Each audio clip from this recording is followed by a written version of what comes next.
Hi, my name is Chris Case. I'm an Education Project Manager with the Vermont Agency of Education, and this is a presentation on the transition plan portion of the accountability section of the draft Vermont State Plan.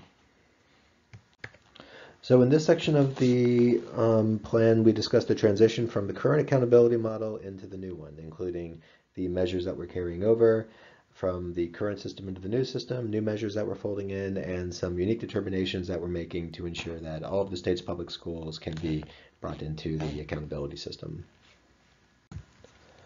Looking first at the academic measures that are going to be carried over from the current model into the new model, we have three. We have English Language Arts proficiency, mathematics proficiency, and graduation rate for high schools.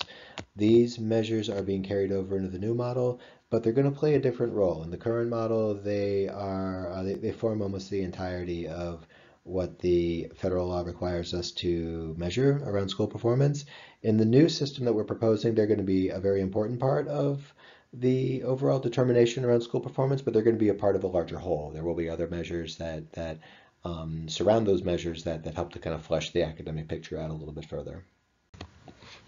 So these are the new academic proficiency measures that we're going to be incorporating as of 2018-19. So science, a new fitness assessment reflecting the physical education and health curriculum content areas described in EQS. An English language proficiency measure, which we've had measures before around ELP, but this one's going to be framed a little bit differently. And two measures for career and college readiness. I'm not going to go into detail here about what these measures are. If you want more information on the measures specifically, you can go to the measures portion of the draft state plan, which is under the accountability section. But the big takeaway for this is that these are new, they're going to be incorporated as a part of the transition, and that they should be in place as a part of the 2018-19 accountability determination cycle.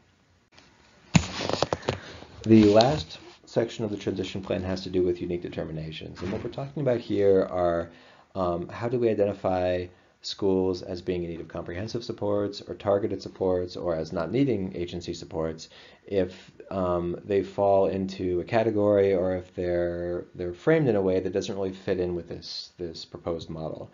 So we're talking about three different types of schools as a function of discussing this in the transition plan. Small schools, schools that exclusively serve special populations, and those would be public schools exclusively serving special populations, and also newly opened schools.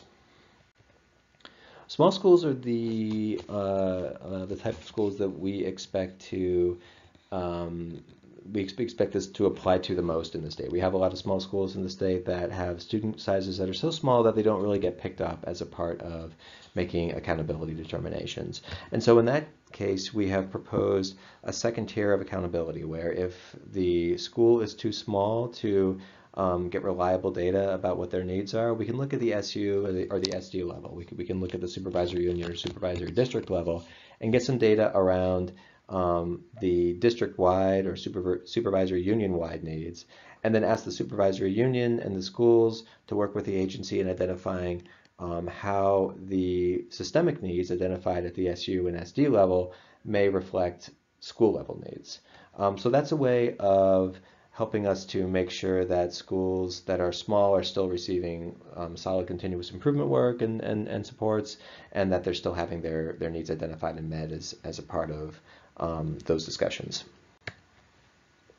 The second type of school that we identified as a part of these conversations were public schools that exclusively serve a special population of students. And so the examples provided here are schools that exclusively serve English learners or exclusively serve students with disabilities. At the moment, Vermont doesn't have any of these types of public schools in the state.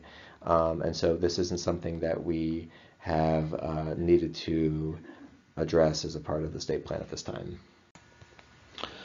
The last type of schools that we wanted to talk about here are newly opened schools, and in Vermont this could come about in one of two ways. We could have a newly opened school form as a result of increased enrollment. We don't see that happening anytime soon. We're experiencing declining enrollment statewide, so we think that the existing schools that we have should be enough to handle any increase that we see in enrollment in the state. The second way that we could have a newly opened school in Vermont would be through the consolidation of two existing schools. And this isn't something that we know is going to happen, but we think that it could happen, so we wanted to be prepared for it.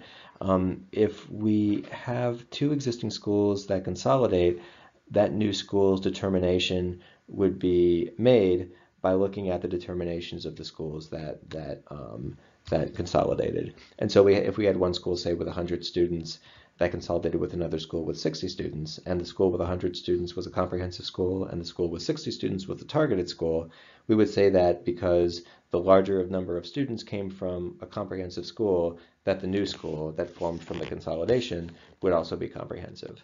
This is gone into in more depth in the draft state plan.